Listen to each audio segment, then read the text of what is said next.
Top of the evening, everybody, on this Tuesday night, the 17th day of December 2024. We're grateful to have you tonight. We were supposed to have Carla and Nicole. We got our little signals mixed up, but we're glad Brad's with us tonight. Carla will be with us Thursday night. And this is, again, a double feature week. I told you we were going to have shows back-to-back pretty much every night this week. And tonight's no different. We've got Eric here. And Brad and I's good buddy, James Akers, is coming on a little bit later. And he may even grace the show before this one's over tonight. So stick around with us. We're going to be up with you late tonight. Johnson, what I do is the nursing home crowd is with us in the early part of the night for you.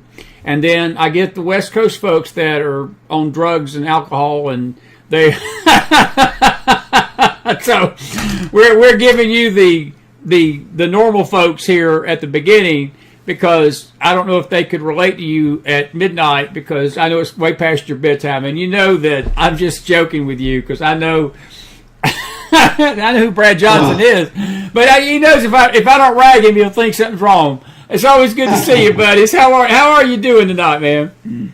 Doing great, Chris. Merry Christmas, by the way, to you and all your viewers. And I have to say, James probably appeals a lot more to the drug addict crowd than I do. So he's got a better message for him. I'll be sure to tell him that later tonight. He'll get a good laugh out of that. I got to meet him this summer, and I've met both of you. Y'all are just good guys, and I really mean this. It's Christmas time, and it's funny. We were talking before the show about 2018. Is about the time our show sort of started, and I met you, I think, in the summer. It was early midsummer, maybe fall, when Christopher Hall introduced us, and you've been on this show from the very, very beginning, buddy. And I tell you, there's not been an interview we've ever done that's not been good. And I've just grown to get to know you, and it's just I love our discussions and talks, and I appreciate you.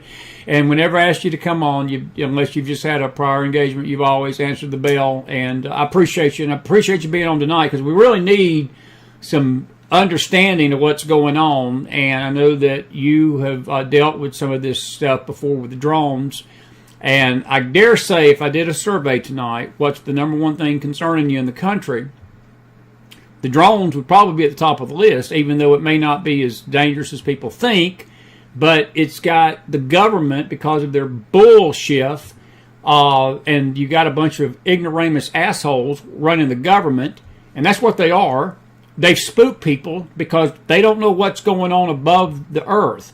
Now, I've got to make one little jab tonight. If there are aliens in these drones, as I asked you before, why in the hell are they flying over New Jersey? They could pick a much better state than to terrorize than New Jersey. I mean, come on. I'm just saying. Well, I mean, maybe New Jersey's actually already full of aliens. Maybe so. Like, welcome home, that may be the perspective. Maybe so. I was listening from New Jersey tonight. Like, sorry for all the... Jersey getting beat up. Yeah. I hope nobody from New Jersey just got offended by me saying that. It's a joke, Chris. Yeah. Chris is going to speak when I'm saying that. So just remember that. Tell us about these drones, man, what you know about them, and are we being told the truth? I'm just straight up asking you tonight, are we being told the truth by the government? Do they even know what these things are? I believe they do. I think that they don't want to tell the public, but that's just Chris's opinion. What's Brad Johnson's take on this? Well, of course they're lying. They're lying because they're going, well, we don't have any information on the threat. Whenever you hear something like that, just know that's liberal speak, or I'm lying to you now, because they don't confront the issue. They sidestep it and give you something else that they can say categorically is not true. And that's a method of lying. It's a method of manipulation. A very basic, simple one, but it works well for them because there's a lot of people out there that just drink the Kool-Aid and believe it. So they're absolutely lying to us. I was sort of watching this closely. It didn't get that much of my attention early on, but because there's just so many people out there with drones. I mean, there's hundreds of them, probably within a mile of where I'm sitting. And yeah. So that never just didn't mean that much to me. But as this has continued on, and the size of the drones has been made more clear. A lot of these are big drones. They're not these little things that are the size of a shoebox or a laptop computer. Is probably a better example that you can go buy at Walmart and fly around. Absolutely. These are not those. These are things that are 6 or 8 feet long and wide and things like that. And just like you say, I don't have tremendous expertise in this sort of stuff. I'm a private pilot. I haven't been active in a while, but I'm quite familiar with aircraft and flying around and done all kinds of flying, all sorts of aircraft. And those are not cheap to run. So, I mean, they're cheaper than, say, a jet fighter, but, as opposed to just, taking a drive in your car, they're expensive. So somebody's spending a lot of money to do these. And the denial out of the government is kind of an interesting thing. John Kirby has been a long time left-wing spokesman for the government, and he was out talking about it. And I listened to his speech about how, these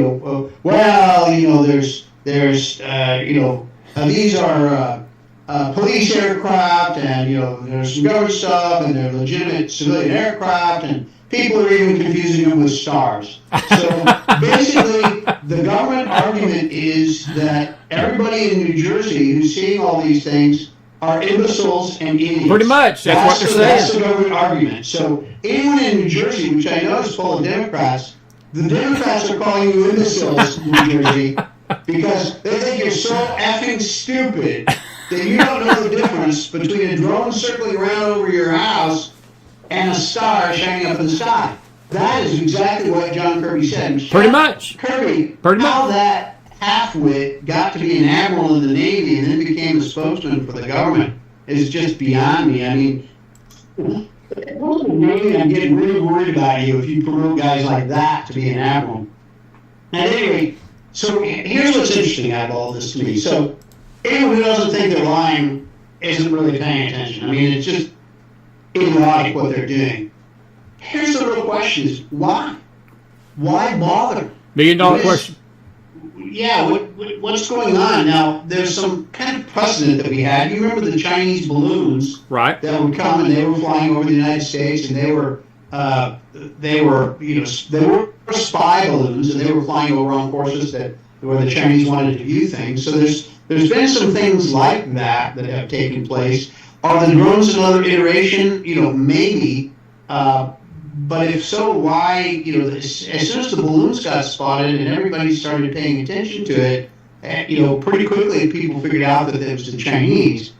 Now, I want to go back to the lying aspect of this a little bit too. I mean, the classic lawyer lie of this nature that you're seeing them do it is what happened with Hillary Clinton. You remember with Hillary Clinton, yes. They found all that classified documents on her, BlackBerry and computer and all that sort of stuff. So they asked her in testimony, did you have those classified documents? And she just said, well, they weren't marked classified at the time. Well, they weren't marked classified at the time because somebody in her office cut off the header and the footer where the classifications are given and scanned them, taking that off. But if you look in the body, some of those paragraphs were also classified by paragraph.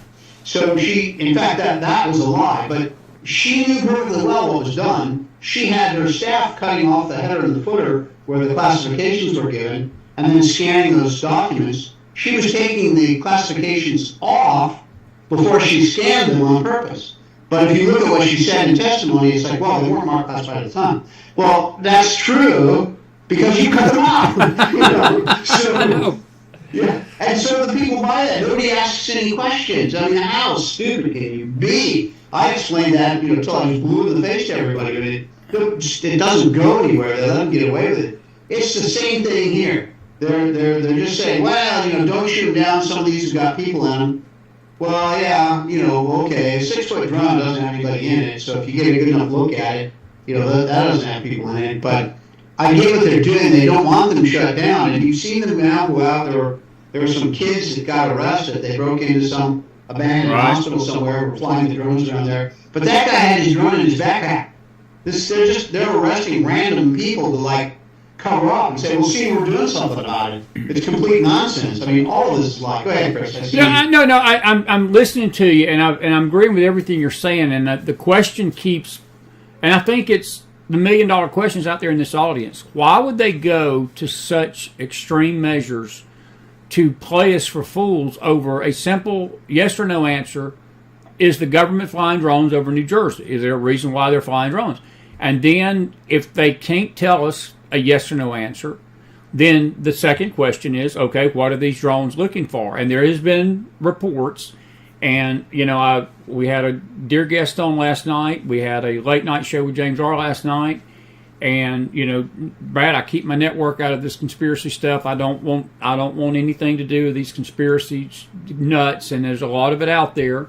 There's people making fake videos claiming they're seeing this and seeing that, and there's people coming up with theories as to why they think the drones are flying. I've heard something as wild as that it was looking for nuclear material that had gotten lost. And look, I don't know. I don't think anybody tonight, I don't care who they claim they are, knows what's behind these drones.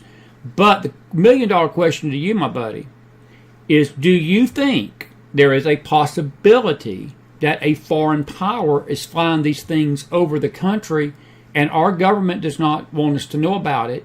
And if that's not the case, then it's worse that our own government would be doing it. And then, I know it's stupid. I mean, look, I'm with you. Kirby must think we're a bunch of bumbling idiots out there. And that's what's so insulting about all this. Because you're right. He's basically thumbing his nose at people and basically telling them you're not seeing a drone. I mean, that's just like, you're about to get hit by a Mack truck, and then them telling you, no, that Mack truck ain't real. So you just keep standing out in the road. Don't worry about it. That's just a figment of your imagination. And if you keep standing out in the road, you're going to get hit by a Mack truck. And I understand the fear. And Brad, this does generate the crazies. It generates stupid stuff happening, and I think that's what they want. But what you were saying right there, I guess it came to me in a flash there. I figured out what Kirby's doing. Kirby's a Jedi, and he's going, there are no drones. There are no drones. And there's a lot of people, a simple mind out there is going, oh, well, there are no drones. Yeah. Kirby said so. So it's a Jedi trick. It's a Jedi trick, okay. Okay. Yeah, it's not working on me or you or any of your audience, but there are people out there that are just a little bit simple enough to believe that. Look, a couple things on that end of things. There is, I would say, close to zero chance that this is a U.S. government thing where they're just flying around drones over New Jersey. I mean, there's just a purpose. And if they were doing it, they would have to announce things like that. They have to interact with local government, and there's too many people involved and too many pieces to this for them to be doing that. And, to what end? It just doesn't make any sense. And then they've been spotted here. As most people know, I'm in the Washington, D.C. area. And these are spotted, I've seen lights out there that look like they could have been a drone to me, but they were far enough away that I wasn't sure. So we're also near a major airport, too. So there are planes that go in and out all the time. And we've had some here in Tennessee, not to interrupt you, but we had... The point of that, Go ahead. I'm sorry. No, I just was going to interject. We've had them here in Middle Tennessee near the Nashville airport, which is our biggest airport, too. I didn't mean to interrupt you. You keep going. Keep going. No worries. Okay, thanks. The chances of it being some sort of government thing or DHS or Border Patrol or the Sheriff's Department and all that, that's all hooey. The Sheriff's Department around here, DHS, they probably don't have 8 or 10 drones to fly around in big circles at one time. They don't work that way either. So they have a bunch of them, but they're all spread out all over the country. So there's something odd about it. I would say it's almost zero chance that it's a U.S. government thing. Okay. And we've seen the difference here between the state governments are going, BS, man, you're not telling us the truth. I'm not crap out of you guys. Tell us what's really going on. The U.S. government, the federal government, said, well, we'll put the FBI on it. Well, there's a paradigm of people you can trust, right? The FBI, they're not going to tell us the truth either. No. So, they're like you say, it's kind of the smoke in your ears sort of thing here. They're giving us a straight answer. So they're clearly lying. The question is who is doing this. So, I would say there's almost certain that this is a foreign country involved here. So the question then is, why would they cover up for a foreign country flying all these drones? because really nothing else makes sense. And you hear me say all the time, Occam's razor, whatever the simplest explanation is probably the true one. It would be very complex for this to be a U.S. government thing, and it would be very simple for this to be a foreign thing. So the question then is, who are we covering up for and why? Now, there was some coverage provided to the Chinese with these balloons from the left. The Democrat Party is, as we all know, deeply in bed. We all saw the stuff with Hunter Biden and paying off the Biden family and all this with the brother. There's a lot of reporting out there and emails from Hunter Biden's laptop that indicate this is all true. So, it hasn't made its way to court yet, so I haven't had proof of it yet. But and with that pardon, I don't know that we ever will. But nevertheless, there's a lot of evidence that indicates that it's true that the Democrat Party is widely in bed with the Chinese. Let's not forget the funds that were funneled into the Democrat Party even back in Clinton days during the campaign. There was a guy that went to jail for that then. It was out in California. It's just an ongoing thing that we know is there. So one of the logical things would be that it's China doing this for some reason. If it's China doing it for some reason, then it would be a dry run. What they're doing is they're experimenting to see what the reaction is of the U.S. to flying these drones out there. How far in can they go? How long can they stay up there? What their reaction's going to be? What everybody does. It may just be a test dry run just to see the reactions. That would be why the Chinese would do it. Okay. Excuse me. To what end? Hard to say. It could be things where they would try to damage communications with these sorts of things somehow. These larger drones can carry payloads. They can carry bombs, weapons, smart bombs, things like that. So if you had a field of 10 drones just suddenly fan out and start trying to do damage, they could. So if you have ships that could get that close and just show up on the coast. And let me say, shipping is one of those things. Shipping is a tough industry in the sense of following it intelligence-wise. Everyone's heard the term sister ships, but I don't know if everyone's thought through what necessarily all that means. So if you go out and build 5 ships that are all exactly the same, and one of them, goes into port A and picks up widgets to deliver to port B, and the other one's, delivering weapons from Russia to, Ukraine or whatever, how do you know that those sister ships go out to sea and don't change names? That type of stuff happens all the time. So, these ships can just show up. You have a normally well-known peaceful ship, and it changes names with a sister ship or something, and shows up and it's got, 250 drones in it or something. I don't know how tightly they can pack them in and start throwing them out into the air. But, something along those lines might be happening. It could be a driver by the Chinese. I'm not convinced it's them, because with Biden being out of office so soon and Trump coming along, the timing is such that it's somebody trying to fit it in before Biden is gone. And I'll make a prediction on this. As soon as Trump is in office, it's stopped. I bet the week before Trump swears into office that it'll stop. Something along those lines, because Trump will react. So here's the things that enter my mind. I'm just sort of analyzing it. I'm not saying I know the answer, but I'm quite certain something ESG. I'm pretty sure it's a foreign government. It's a foreign government that the Democrat Party is associated with. They'll cover for.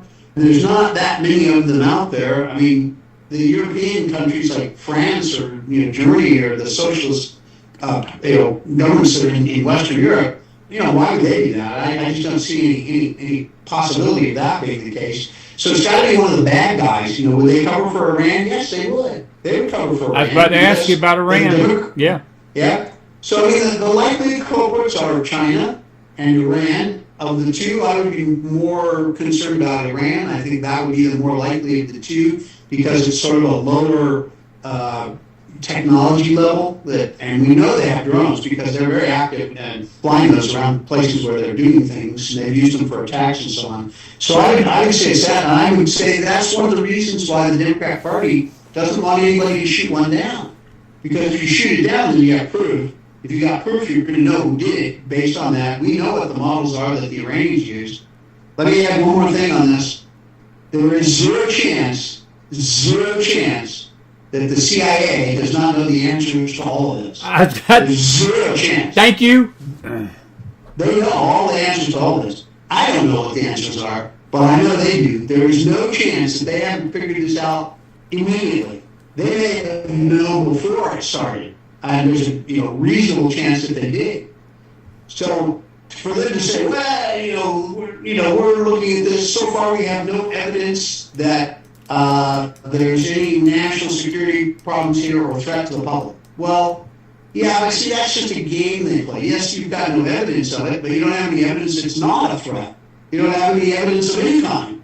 You don't have evidence either way, at least that's made public. So that's just a meaningless statement that they throw out there to calm the public, and that's a trick used all the time. You see that done by law enforcement and all sorts of people all the time. Well, we have no evidence of that, And for example, that shooter out in Las Vegas, he couldn't have done that by himself when he killed those people at the concert. Right. We know he was a left-wing activist. We know that he investigated because he was convinced that country western concerts are Trump supporters, and those were the guys he wanted to shoot. And there was 2 shooting areas in 2 rooms that were locked when the police got there. The guy was dead in one room and didn't have access to the other. So a lot of evidence there was a second shooter, but again, they found the guy dead, so they closed the investigation, and what is it that they said? Well, we have no evidence that there was a second shooter or anyone else involved. Well, you didn't look for it.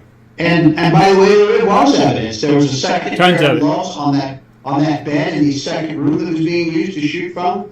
There were empty shells, spent rounds, had been fired in that second room, and as I said, the door was locked.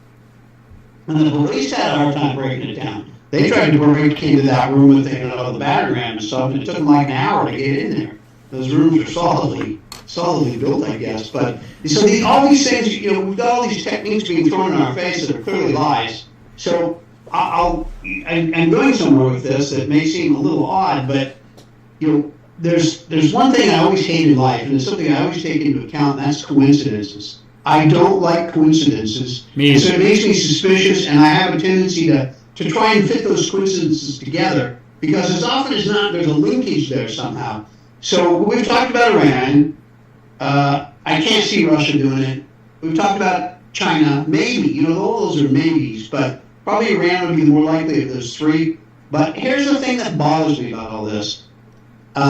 Last week or 2 weeks ago, when we spoke again, I was talking about what happened in Syria with the Turks moving in. It's a great point. And this is the other area that makes me wonder. I don't see why this would be, but it was very odd that Russia suddenly pulls out, dumps Bashar Assad, who is the ruler of Syria that they've been backing for years. They just turn and walk away. He's pulled out at night and is living in Moscow with his $40 million or whatever he has, and they just gave it up. And they gave it up to Turkey. Turkey has waltzed in. They control the terrorist group that has taken over Syria and is going in and killing whoever they want and running everybody else out. The only other thing that's going on at the same time is Israel is going in and bombing some of the warehouses and weapon storage locations, things like that, trying to get rid of the arms and ammunition and munitions that are available to these terrorist groups that's taking over because they're afraid of what they'll do with it next. But that's kind of the only other side thing going on. So why did that happen? Why would Russia just walk away? Why would, Turkey was clearly ready to do it. So it's something that had been, ready to move for a long time. So a lot of planning and, it takes time to get an army in place and all the ammunition and supplies and everything they need to go in and keep attacking and keep the supply lines coming in. And they waltzed in and kicked everybody's butt that was left in Syria and took over. So that's all very odd. And now we have these drones that are very odd, and they're both happening at the same time. Like I said, I have not been able to figure out if there's any sort of linkage between those two things, but I don't like it. And also, Turkey is really big on drones. Turkey was selling drones to the Ukrainians to use against the Russians. Now, there are some Turkish people in Ukraine, and Turkey was claiming parts of Ukraine that Russia claimed based on these Turkic people that settled there. They were originally nomads in that area, and they settled in this part of Ukraine. They're not huge numbers, but they are there in a zone. So there is some negotiations behind the scenes there Maybe did Turkey give up that area of Ukraine in order to get Syria? Is there a deal like that in the background? How do these drones tie in? Do they at all? I mean, why would Turkey then fly a bunch of drones over the United States? Was that part of a tit for tat deal somehow with Russia? Or I just don't know. But there's so much information we don't have. We know the cover up is in, but we just don't have enough information, at least in the public arena, to put all these pieces together. But those are my top guesses. Yeah. Russia, probably last. Iran probably tied for first with something Turkey, and then China. Second. Yeah. And you're looking at this as an objective person. I think what you just said is very objective. It's very wise. It's very grounded, and I would approach this the exact same way you're doing, because again, we really don't know, Brad, ultimately. But question I got for you: in your opinion, scale of 1 to 10, 10 being dangerous, bad, dangerous, 1 being okay, it's no big deal. Where does these drones, do you feel like that there are dangers in these things that are flying over? And if, just say if, and I want to make it clear, we're not saying this is what's happening, but if the Chinese or the Iranians are flying these things over our states to, and I'm with you, the coincidences are never lost on me, and it's just so ironic that they're picking Staten Island, they're picking New Jersey. That's one of the big hubs, airport hubs, one of the biggest cities in the country. They're picking Washington D.C. There was something at Boston's Logan Airport here a few nights ago. Middle Tennessee, we've got facilities here. We've got a big airport in Nashville. You've not seen much said about it down deep south. Out west, you've not heard a lot. You've heard some, but some of that's just conjecture, people putting stupid stuff up on TikTok and trying to make stuff up. But the concentration seems to be around the nation's capital, New York City, and big major hubs. And are you concerned that if this is a foreign power, that they are planning some kind of sneak thing before Biden gets out? Because I'm with you. I think they should know better that Trump is not going to put up with this stuff. Brad, I think if Trump was in office tonight, these things would have been shot down on day one. I think he'd have just told the military, go blow them out of the freaking sky, screw, I don't care who's doing it. And if he found out, there would be so many sanctions on that country, they couldn't buy a piece of bubble gum from Walmart because they would freaking be bankrupted. Trump would do it. Not this bunch of clowns that we got running the government. They're letting them. It's an embarrassment, man. It's an embarrassment to national security because it does concern me. I mean, I'm not scared. I'm not, not losing sleep over it. But that thought comes into my mind, and you ask the question, why? And if they're not here to do us harm, it's not some field trip where they're trying to get pictures of the Lady of Liberty and New York's Fifth Avenue. I can tell you that. Yeah, I would say, now I'm making the assumption that this is a foreign power doing this, and I think that assumption is correct. I believe that is indeed the case. So if it's a foreign power, there just isn't a motive to do this that's a friendly reason. It always is going to circle back to some sort of dry run to do something bad. So, is it dangerous? Probably the amount of danger really would just be if one of them, technically fails and falls out of the sky and hits somebody's house or building or something. That's probably the only danger for the moment. But, let's take a look at some of the facts that you just laid out beautifully, and that is they're flying around a lot of heavily populated areas. Heavily populated New Jersey and Boston. Yeah. So they're around heavily populated areas. What if there was some sort of, deadly toxin or something that they could put down in large enough numbers with these drones to create panic and things and kill a lot of people in these areas, and if they're doing dry runs for that sort of thing, is it ultimately a threat to national security? Absolutely. I don't see a scenario in which this is a foreign power doing this that is not a threat to national security. And this is one of the things that pisses me off so bad about Admiral Kirby standing up there saying all this stuff about, we don't have any reason to think it's a threat. Well, there are reasons to think it's a threat. If it's a foreign power doing this, what scenario is in your mind that's not a threat? Because the only reason they'd be doing it is as a dry run. And let me say, all these things are done with dry runs. Terrorists do dry runs. Bank robbers do dry runs. You know, the good ones. And there's some people who just randomly walk into a bank. Those guys all get caught or shot. At any rate, these sort of operations all require dry runs. So that's a great point. This would be part of that. So yes, it's dangerous. Yes, how is this not a threat to national security? How is it anything other than a threat to national security? I just don't. I just.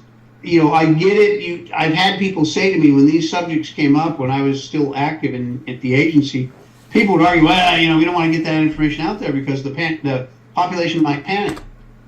Well, you know, have you ever actually seen the population panic on anything? Right. I never have. Pearl Harbor got bombed. Nobody got panicked. They got pissed off, but nobody panicked. We saw 9/11 happen. The World Trade Center got taken down. Nobody panicked. Everybody got pissed off, but nobody panicked. So, I mean, that's all Great BS. point. There is no panic button that goes off where everybody, you know, rips their hair out and is running through the streets killing random people. That doesn't happen. Yeah. Well, the nation tonight, Brad's going crazy. I mean, again, I think it's more dangerous not to tell the truth because somebody's going to do something stupid. You know, I hate to say it, human nature. It's like Jack Nicholson, the actor that's old up there now. He once said, my trust in humanity is defined in one statement that I look both ways on a one-way street. When I'm crossing a one-way street, I look both ways. And it's the truth because people are stupid. And I don't mean this to my audience, and I'm not saying this, but the fact of the matter is you got knuckleheads out there that are somebody is going to do something stupid eventually. And then you've got this other bunch that they want attention. They've got daddy and mama issues at the house. They don't get enough attention when they're growing up. So they go and post fake YouTube videos and fake Instagram videos. And it's almost like Orson B. Welles' War of the World stuff where Orson B. Welles had the country believing we were being invaded by Mars. And it's truly, I mean, I wasn't living then, but my dad told me about it. And he said, Chris, he said, we lived in a farm. And he said, you know, his parents were freaking out, you know, and that's how the power of the media, Brad, influences this country. And it would just take a 1-minute statement and say, look, we are aware this is from a foreign government. We are dealing with it. My question to you is this. Brad Johnson's president tonight.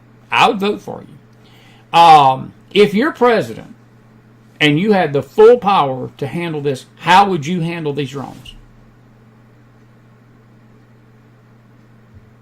Well, you know, I probably, if they are indeed coming from a ship off the coast, I would probably just say, SEAL team, go get me that ship. Right.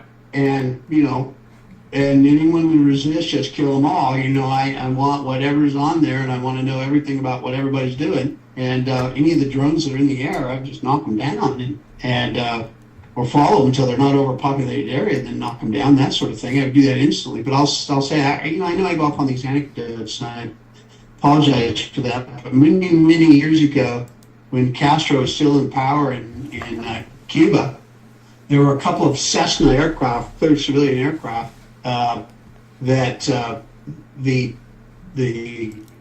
Clinton administration was going to remove the sanctions against Cuba. If they did that, that would ruin a lot of things for Cuba because they were getting a lot of international support from all the bad guys and stuff. So they would lose money by doing that. So they had to figure out a reason to stop it, a way to stop Clinton from removing the sanctions against Cuba. So what they did is they shot down 2 Cessna aircraft. There was a program called Brothers to the Rescue that would fly around over the ocean looking for rafters that were adrift at sea so the Coast Guard could go get them and bring them in, because a lot of people actually died on those rafts that they made out at sea trying to get from Cuba to Florida. And so they shot down these 2 aircraft with 2 guys in each one. They killed 4 completely innocent civilians in Cessna aircraft that are flying around at 70 or 80 miles an hour or 90 miles an hour or something like that, and they used MiGs to shoot them down. So there was no question what they were doing, but they did it for political reasons. And I made a comment to a defector from Cuba at that point. I made some comment, if I were president for a day, I would the Cuban military would simply cease to exist. I would tell the Air Force, just keep going until the military is gone from the island of Cuba, convert every military base into a smoking hole in the ground, then come home and let me know how it went. And he looked at me and he said, well, Brad, if you were president of the United States, he wouldn't have done it. And, I'll agree with that. That's the answer here with those drones. If I were president of the United States, you know damn well they wouldn't put them up in the air. And it's the same thing with Trump. I give my prediction again that by the time Trump gets sworn in, this will be over. Yeah. It'll be stopped because they're doing it now because this is their only chance before Trump gets sworn in. That's why they're doing it. Let me ask you a question, off subject, but on the subject of what you just brought up. I saw a report today, and I tried to find the legitimacy of the magazine that was pushing this because I see stuff like this all the time. The Gateway Pundit, actually, of all places, reshared this. There is a rumor, and I want to make it clear to our audience, this is a rumor, that Joe Biden is going to issue an executive order on the 20th, which is 3 days from today, for Trump's arrest. Have you heard any scuttlebutt around D.C. about that at all? I'm just curious. No, I've not heard that he's going to issue an arrest warrant well, he'd have to order the DOJ to do it, I suppose, or the FBI. They'd probably carry it out if they ordered him to. Well, absolutely. Rinky-dink outfits. The DOJ and FBI have just become rinky-dink, third world outfits. But I think that would be stupendously stupid. I will note that Christopher Wray did resign. The timing is interesting on that. Perhaps Christopher Wray took a look at an order that came from Biden and said, nuh-uh. I mean, he was going to get fired anyway. So it made sense for him to leave. But, maybe he was taking a look at some of the orders coming out of the Biden administration White House and looked at it and said, I can't be here for this. That is at least conceivable. I say unlikely. I haven't heard it. I hear rumors like that, those sorts of things. Right. But there's a lot of nonsense that gets around by people. So the bunch. I would say very, very unlikely, and it would be. We're almost in January now, and Christmas is next week, and January is just around the corner, and he gets sworn in the 20th.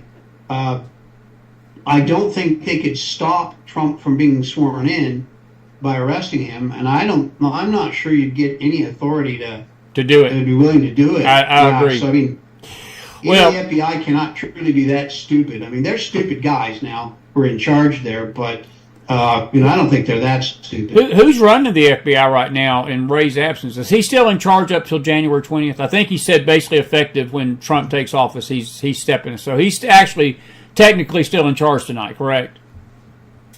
I didn't read his statement that closely. I just saw that he resigned a few days ago, and that was all I looked at. I thought as soon as I saw that, I said, "Well, yeah, you should have done that already." But that was kind of my thoughts to it. But that sounds true. What you're saying is that he publicly announced his resignation and will leave the last day of Biden administration, sort of thing. That makes sense. Yeah. Listen, got a question for you. Christina Miles, good to see you, Christina. She says, these drones may be carrying something harmful. Shooting them down, would that release something in there if you shot them down? That's not a bad question.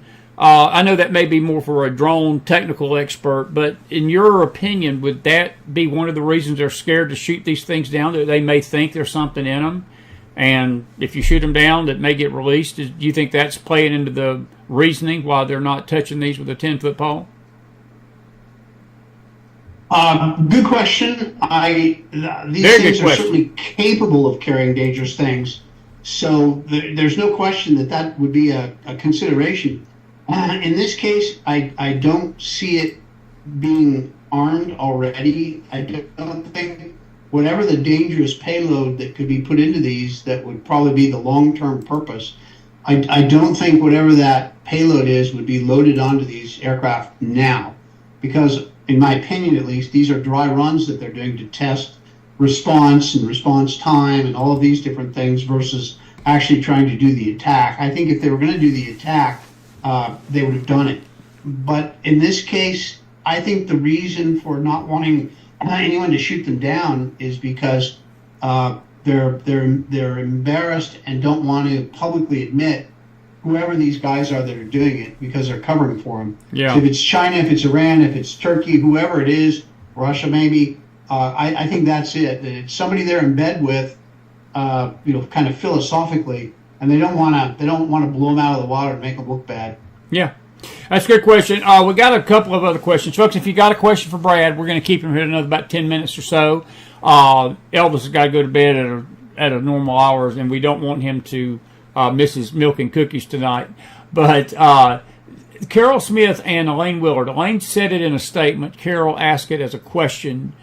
You mentioned the distraction part. Do you think, and the question for Carol is, do you think this is a distraction, that something else is being planned? In other words, look over here, and Elaine made the statement that we're so distracted about this tonight, Brad. There's a bunch of other news that I think is really probably more important than these drones, but that's what everybody's attention's on. And that's never good. That's never healthy when you get people with their focus on one thing, and then they're basically planning World War freaking III while we're focused on something that looks like an airplane and looks like something out of a UFO movie. And I think it's a good question. And do you think that it's possible that these could be a distraction for something else that they're planning?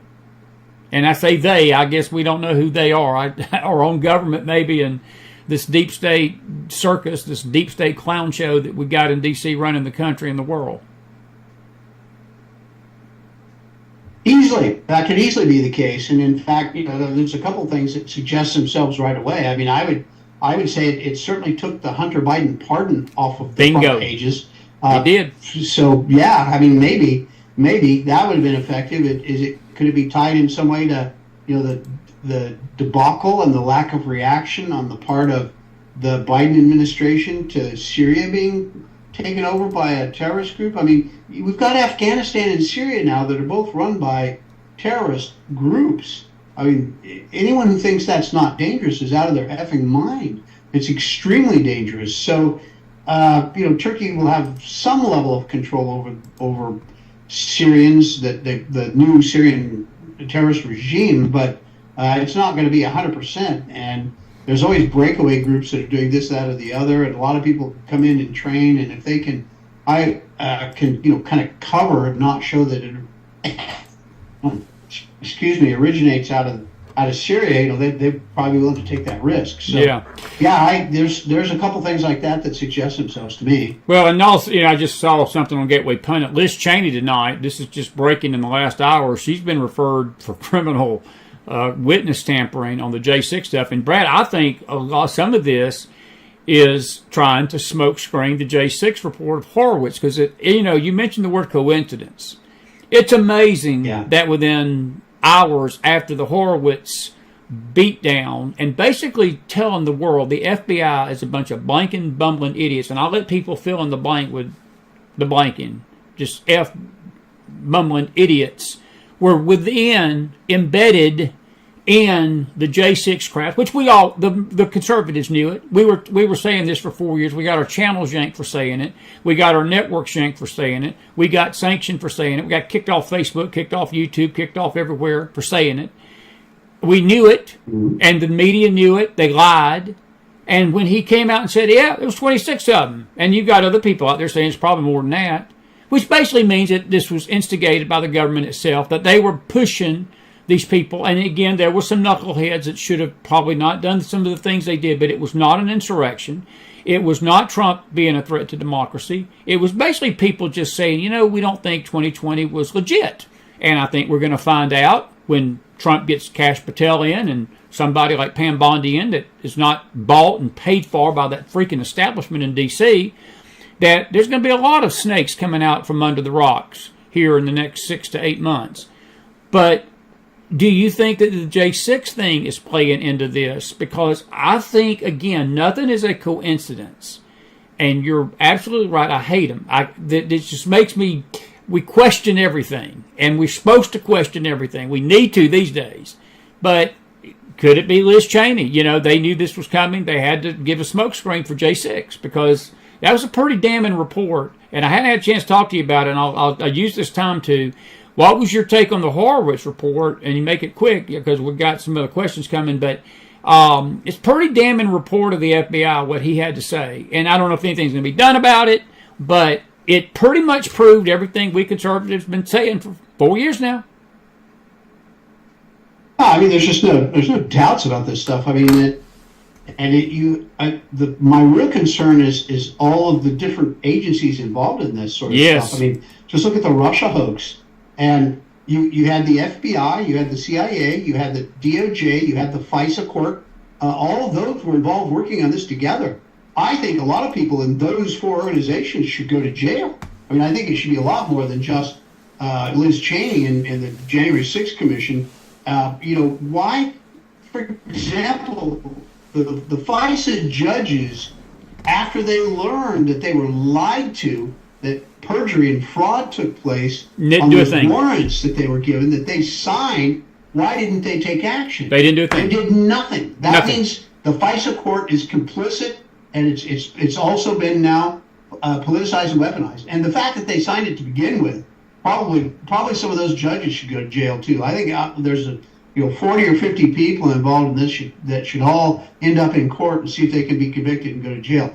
As for Liz Cheney and the other January 6th, I hope they go after them all. I hope it's not just Liz Cheney, although I'd certainly be delighted to see that for her. I'd be great Christmas gift. Don't forget, there's just been recent precedent over that. We all remember it was the boys sports team, was it? Duke Lacrosse, where she came out and said that, we haven't even talked about that. That's another subject soon. Yeah, she basically said she had lied. And those boys, Brad, were put through, I remember that, and I remember those 88 teachers at Duke that excoriated these kids. And these were young men. Yep. And their lives have been ruined for 2 decades. And that's hung over them. The media's hung it over them. So this twit comes back out now, 20 years later, okay, I was lying, and please forgive me for lying, with no retribution. That prosecutor went to jail. And prosecutor went to jail. Thank you. Yes. And so now what is Liz Cheney essentially in this? Liz Cheney and the January 6th Commission were basically the prosecutors. So they covered up exculpatory evidence, and now there probably is criminal liability here because that prosecutor for the Duke lacrosse team went to jail because he did precisely that. He covered up exculpatory evidence that proved the boys were innocent. For example, one of the boys was across town at the supposed time of the rape using his credit card, proving he wasn't there. That was one of the things that this prosecutor covered up to get the conviction. And that's the type of stuff that Liz Cheney and everyone else in the January 6th did. So if we have an honest government, those guys would all get prosecuted, and then let's see if they can be convicted or not. But every one of them would have to go to trial for this, criminal trial, not just some civil lawsuit. They'd have to go to criminal trial. And by the way, then, if they convicted, then that would also open the gate to civil liability. And civil liability, for example, a class action suit against an agency, you can do that. So I really hope that that's what happens, because that is the way you teach their rear ends a lesson so they don't try to pull that crap again. For example, that Duke lacrosse thing, I guarantee you every law school in the United States teaches that Duke lacrosse thing with the prosecutor going to jail. And they're saying to lawyers, whatever you do, don't do what this prosecutor just did and go to jail for it. Because you'll get convicted and sent to jail. Yeah. So don't cover up exculpatory evidence. Don't do that. Well, and it's sad. I really hope they get it. I'm sorry. Go ahead. Well, no, and I'm all about forgiveness, and I've heard the way the media is portraying the woman now that she deserves our forgiveness, and it's amazing how that the Duke lacrosse players didn't deserve our forgiveness 20 years ago because they were wanting to lynch these boys. And the media was rabid like a bunch of pack of wolves, a bunch of slandering, lying, you-know-whats about nothing but a lie. And there was always holes in the girl's story, Brad, always. And people believed it. People judged those boys. They lost jobs. They probably lost scholarships. They probably lost, there's no telling what future they could have had this not hung over them. And Duke was never the same. But she walked scot-free. And now she gets a conscience 20 years later and admits there's nothing going to be done to her. But this kind of stuff, Brad, I think is what leaves us with a lack of faith in our institutions of justice and a lack of faith in our institutions of the media, which if there's ever been any faith, it's gone. I mean, we have no trust in what the media tells us anymore. And this thing with the drones is we're basically making our own point tonight. We don't believe what the media is telling us about the drones. We don't believe what the government's telling us about the drones. We don't believe that anything they tell us is right. If they're telling you the sky is blue, it's probably green. And I'm telling you, it's just like we have reached this point, and I don't know if Trump can restore that fully. I know he's going to try, and I'm all for him trying. I'm all for Kash Patel cleaning this cesspool of toxic shit of the FBI out. Clean it out. The CIA needs to be cleaned out the same manner. No disrespect to my buddy on the screen, but the CIA bureaucracy, the talking heads, whatever you want to call them, there needs to be cleaning out of the NSA. You yourself have told me there has to be a top to bottom cleansing. And I just pray that they do it, Brad, because if we don't, we're not going to have, we're going to lose faith to the point we will not have a justice system. And buddy, that's what makes us America, man. That's what makes us the United States of America, not the freaking United States of Russia. You know, it's not just clean house, though. Because let's say, for example, Patrick goes and sits down at DOJ and looks at everybody involved in all this stuff. He fires a couple of the FISA judges and fires some prosecutors. And, you know, let's say he cleans house and gets rid of 50, 60 people. Those people will keep their clearances, and they really don't pay a price. They're all going to go on. It's a revolving door over there anyway. You know, they'll end up on CNN or go to private law firms and work and things like that. There has to be a price paid for what they do, not just clean house, because trying to make an honest Department of Justice should be a goal for all Americans. It's not for the left. The Democrats don't want that. They want it to be in their pocket. But it should be a goal for all loyal Americans in the United States of America that to have a clean, legitimate Department of Justice. But for those guys who have become politically corrupt, like what happened in the Russia fiasco, trying to say Trump was a Russian asset, if there's no punishment for those guys involved, at the very minimum, everyone, absolutely will. Every single one of those people involved should also lose their clearance. Because once you lose your clearance, it's hard to get it back. Because after Trump is gone, the next time there's a Democrat in the White House, they'll cycle all those guys back in. So that's not going to do it. What you have to do is like what we were just discussing with Liz Cheney. You know, Congress shouldn't be above the law either. And so for them to cover up exculpatory evidence, like apparently happened in this January 6th commission, if they indeed did do all that, which the reporting seems pretty convincing, then they should go to jail for it. The people, the FISA court judges who signed the warrant against Trump should go to jail for this stuff. The DOJ prosecutors, the chief and the director and deputy directors of the FBI and DOJ who signed those warrants should go to jail for these things. And they should be shamed and ruined. And, you know, great if they get to keep their retirement or whatever. You know, I don't care about the money. What I care about them is being punished and shamed, because that's the only way that you'll stop it from happening again next time there's a Democrat in office. Bingo. Because all of those people coming in will look at it and go, well, wait a minute. You know, for me to start pulling those games, there's a lot of risk in that for me. And I've got a wife and kids and whatever, you know, I'm not going to take that kind of risk. That is the only way. Clean house is part of it. But if we don't prosecute these guys and win some of those cases and line up the evidence and start making them pay, if you do not do that, we have done nothing to solve the problem. I think, roaring back. Yeah. I think that's the greatest challenge for Trump, Brad. Honestly, I think that's going to be his greatest challenge, is to resist the effort to let this be swept under the rug and not deal with this. And I know that there's going to be a scream and a cry for him to move forward and not Look, we had James R. on last night. James R. made some good points about, moving on, being an adult, and I'm all for us being adults, and I'm all for us reconciling and all this stuff. But there's just some things that I think you're both right, and I tend to lean to your view of this, that it has to be dealt with. And look, it's not about revenge.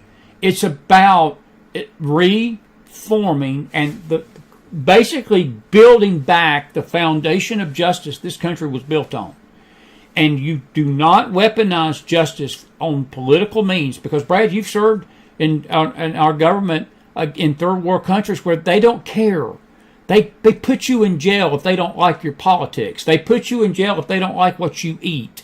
There are some countries, look, Syria is instituting Sharia law. Under Sharia law, you can walk down the street, and if you as a woman don't have that hideous talib or whatever you call it on, they'll just cut your head off. Your husband can beat you and rape you and cut you into a million pieces, and they're going to side with the husband. They're not going to come to your rescue. That's what Sharia law does. They don't like women. They don't like people that disagree with the government. That's third world country crap, brother. And that's where we've been for 4 years. It's really where we've been for 8, because the Democrats weaponized, and I know that Trump did not understand a lot of this going in the first time. He does no excuse this time, because he knows. He knows now. And he's got to do it. He's seen the power of the government be used against him. Let me address kind of what you were saying there with the other guest that you had on that was saying, it's time to move on and all this sort of stuff. We need to be mature. I would say his argument is stunningly immature, actually, because you have to look at these circumstances. Like, take our entire justice system. Our entire justice system, yes, there is punishment for people who do things that are wrong. And so you can look at that and say, well, for the victims, yes, that's revenge. And from their personal perspective, it's true. But from the perspective of society, revenge is completely irrelevant. Nobody cares about that from the society at large. What we care about is stopping it from happening again. And justice, the punishment doled out from the justice system, is a deterrent, not revenge. And so to remove deterrence encourages it to happen again. So like I said, to say, well, try to move on, forget. I mean, that's a childlike analysis of what's going on, and I would disregard an opinion from somebody that started to spout nonsense like that. Well, they clearly have not thought it through. Well, in all fairness, it wasn't that. I think No, I think in all fairness, I know where he was coming from, and it wasn't that he wasn't wanting to see justice done to these bastards. I think what he was trying to say for the betterment of the country. But I agreed in principle. I disagreed with it's not going to be for the betterment of the country if these people get away with it. And I'm with you. I think that they have got to be dealt with. Yeah, it's the opposite of the betterment of the country. It's the detriment to our country to allow these crimes to go unpunished, because you have to deter future crimes. Let's just case in point, the death penalty, which is highly controversial for people, for example, who rape and then murder children, pedophiles who rape and murder children. That there's a death penalty for that in a lot of places that they very actively employ. The pedophiles have all figured that out. So where do they go to rape and murder children? States that don't have the death penalty. States that don't have the death penalty. States with the death penalty. That's right. Because it's not worth the risk. That is the entire point here. You want to deter crime, then you have to punish crime. That is for the betterment of society. Any argument against that is, I don't know, just foolhardy. Well, you have seen it firsthand, Brad. You've seen what countries turn into when they don't punish crime, and I think you've seen what happens firsthand. And I think we're bordering on that if we don't. And again, Trump's got, he's got 4 years, buddy, and there ain't no do-overs after this. And whatever he don't get done in these 4 years, because we don't know what's coming next. Look, there's no guarantee that J.D. Vance is going to walk into the presidency of Ron DeSantis in 28. Because as we've seen, this country is as fickle as the freaking weather.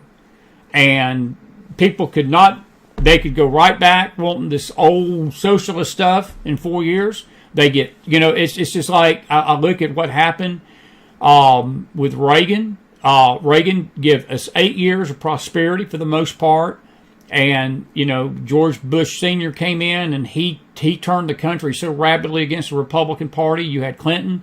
And then his son, Bush Jr., under 8 years, he had an approval rating of 20 when he left. And that's how we got Obama. And Brad, our country has always been like this. It's been bipolar. So there's no guarantee that after Trump we're going to have this string of all this. We hope it continues. There's no guarantee it will. So he's got 4 years to get it done. We've had our worst enemy is the Republican Party in this. Absolutely. Reagan. Absolutely. He ran against George Bush Daddy and beat him soundly. And ever since Reagan won and was a wonderful president for 8 years, one of the great presidents of U.S. history, there's been a thirst for another Reagan. There has been. He then turned it over to George Bush Daddy, who kind of halfway screwed it up. And he would not have gotten elected. George Bush would have never been elected if he hadn't been the vice president of Ronald Reagan. Totally and his agree. Son, George Bush the younger, would never have become president if it hadn't have been for his dad and Ronald Reagan. And that has remained because the people thirst for that here in the United States. And you look at these Mitt Romneys and all these guys that we've had elected, all these wacky liberal nut jobs out of the Republican Party, because the Republican Party has controlled it, brought all the money in to back those guys, and they're unelectable. So Trump is the first guy to overcome the Republican Party to get the nomination and then go on to win. And it is, again, it's going back to Reagan. There's a thirst for another Reagan, and Trump is at least as good or equally good or maybe better. I don't know. Yeah. We'll know after the next 4 years. Absolutely. But there's a thirst for that. So if we can bring a candidate and overcome the Republican Party, those backstabbing guys that they are, then we can put somebody good in there, and we'll get 50 years of a Republican president. I'm with you, man. I know those guys. I know these rhino Republicans that control the party. They honestly think that Reagan was destructive, that they think that conservatism, guys like us, are the destruction of the Republican Party. Because they look at it and they go, well, if you run on conservative policies, you're going to lose the black vote, you're going to lose the Jewish vote, you're going to lose the Latino vote. We got to have those guys to win, and that's just a fact, so you guys are screwing it up. We're the ones that know how to do this. But they are dead wrong. Trump is the answer. Reagan's the answer. We just need more guys like that. Totally agree, man. Listen, I appreciate you being on tonight. I want to wish you and your family a Merry, Merry Christmas. I hope to see you after the first of the year. We'll have that steak dinner. I'll come up here in the evening, not the breakfast time. Can't very well get a good steak at IHOP, but it was good fellowship with you when we saw you around Thanksgiving. And listen, I wish you the best, and I pray your holidays and the Christmas season is a blessed one for you, and I appreciate your friendship. Thank you for this insight tonight. It's always good, and I'll get a copy of this to you tomorrow in your email. And give them your website one more time, buddy, intelreform.org. Is that correct? That's correct. Yeah, intelreform.org. It's actually back up and running. My website gets attacked, Yeah. Yeah. As often as it rains, I get attacked by countries and all sorts of people. I wouldn't be surprised if there's elements in the USG that would attack my website from time to time. Yeah. It's hard to tell because it's easy to hide where those attacks come from. But the website is back up and running. It is not looking perfect yet, but it is, in fact, there, which is an improvement over last month. Mm-hmm. So, anyone, please feel free to go take a look. And I put quite a bit of stuff in there, too. So, well, Elvis would be 92 this year, so you wish Elvis a very Merry Christmas from me while he's rejoicing with his milk and cookies behind that garage wall tonight, and just let him know that a signed autograph of his collections of hits will suffice for a Christmas present, and I'll be good. And we've been joking about this, but I want us to do this sometime soon. We did a show like this. It was a fun show, and it's been a while. A lot of this audience wasn't with us then, but you came on and we talked about some of the top 5 or 6 all-time CIA conspiracy theories out there that people have believed in. And I think that'd be a great way to open the new year up. and lighten things up a little bit, because we've been so depressed in this country for 4 years. We need a little laughter, Johnson, and I think that'd be a fun show, and talk about him and get your take on him. And but we'll talk about that after the holidays. May the Lord bless you, friend, and have a Merry Christmas. I appreciate you, and I really do. I'm going to say goodbye to these folks off camera, and then I'm going to get back on later. Listen, God bless you, and I appreciate you being with me tonight, and I'll see you soon. All right. Merry Christmas, and Merry Christmas to all your audience, and please pass my regards to James if you have him on here in a bit. So I will. Tell him I sent him very good. We're going to, God bless Brad. Brad Johnson, everybody. Put some fire in that house for him, and we appreciate Brad very, very much tonight, and we hope that you enjoyed him. I'm going to come back over here to our live screen just for a second, because we have got a full doubleheader coming here in about an hour. Eric Karen is anxiously waiting in the bullpen, and he's coming right behind Brad here tonight, and then James Akers will be with me. We'll take your questions later tonight. We appreciate you being with us tonight on this early bird. Good to see Emily Courtney there tonight. Good to see you, dear. Carol Smith, and good to see everybody, and good questions tonight. Karen Berry's in the house, intelreform.org, and let's see, here's a couple of statements I wanted. I think Carol Smith said, I think trust can only be restored when the people know there are trustworthy people in charge, and Carol, I'll agree with that. And I think that that's what Brad's saying. And I think, again, it's not that I disagree with what was being said last night either. I understand why James was saying what he was saying last night. I get it. Because there is a part of this that we've got to be careful not to want revenge. But I'm with Brad on this fully. If we don't address it, society will crumble underneath this load of corruption. And they will do this again. The country will not be in better shape for it. The country will be reeling from this over and over again every time somebody arises on the horizon they don't like the left. They will weaponize the legal system. Judge Marchand's decision last night was a travesty, not throwing out the Alvin Bragg case. He knows that Alvin Bragg's case against Trump has more holes in it than Swiss cheese.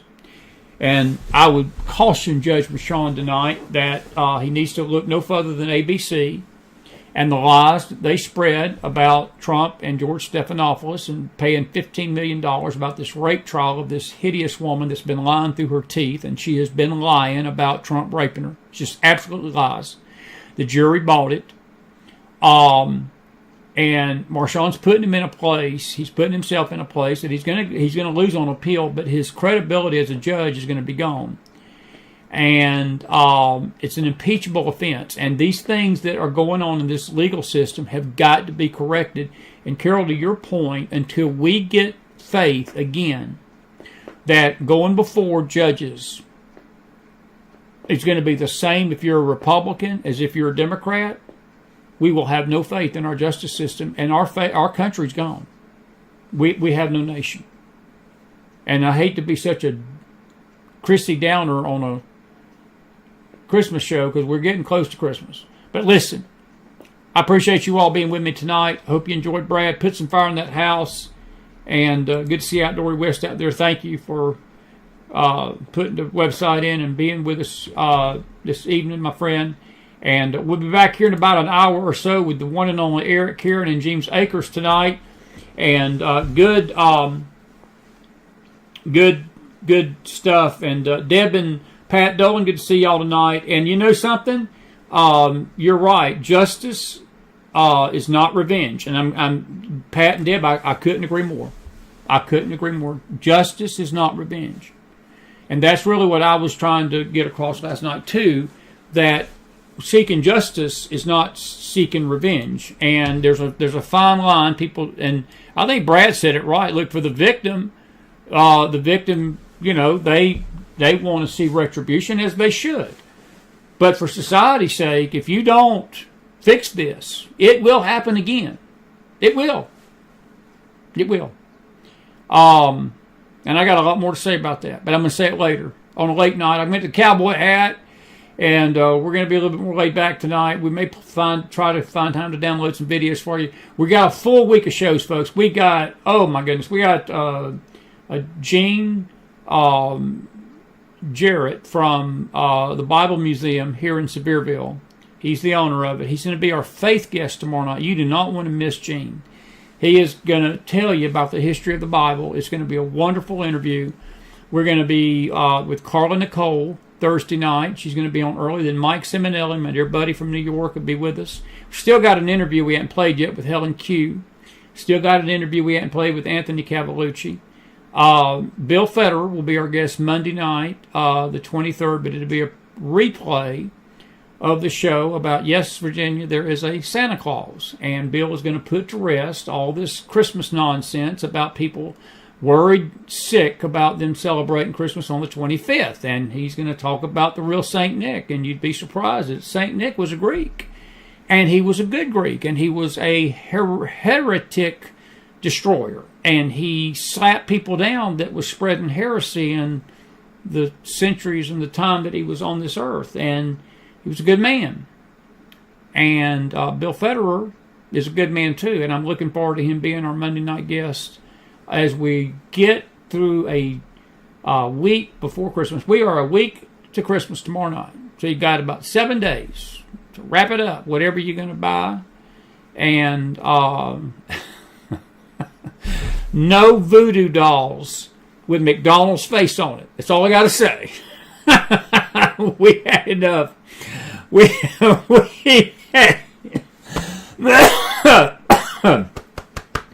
had enough of that. So no voodoo dolls with McDonald's face on it. If you do, I'm going to send Brad Johnson to your house. That's all I got to say. I'll be back here later. We're going to have a good time tonight. We're not done. We've got a great week ahead of shows. Friday night we'll be with you too. Listen, we love you. If you enjoyed Brad Johnson, put some fire in that house for me tonight. I'll be back. I'll be back shortly, folks. With bells on, I'll see you back here.